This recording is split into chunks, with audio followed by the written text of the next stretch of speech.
Lay out what you believe is the status of border security on the Texas-Mexico border from an aggregate level and from your experience on the ground there, which gives a totally different picture, I'm willing to bet, than what the average American sees.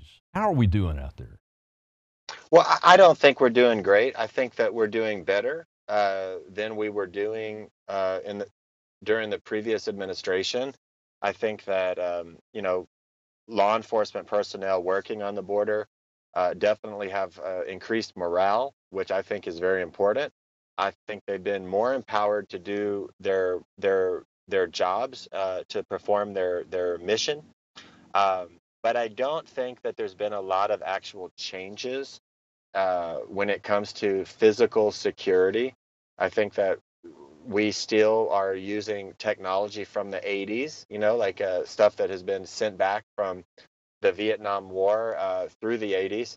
Uh, Technology that, we still have Border Patrol agents driving up and down, dirt roads looking to see if there's any footprints as they go Hmm. 5 miles an hour. When we have technology that could fly over and determine that. So we could go down the line, but really not a lot has changed as far as the physical security on the border during the Trump administration.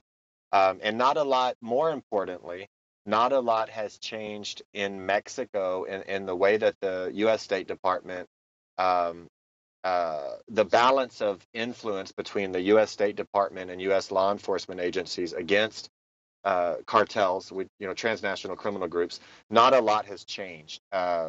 There's not a lot of there's not different people in positions of decision making when it comes to what actually occurs and what balance is struck between diplomatic concerns and law enforcement priorities.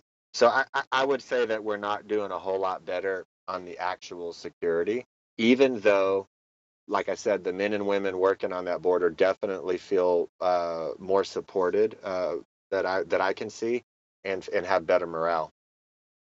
Well, that's what I suspected because you see a lot in the media these days that, well, we're doing this more than ever before. The president's changed this policy and those kind of things.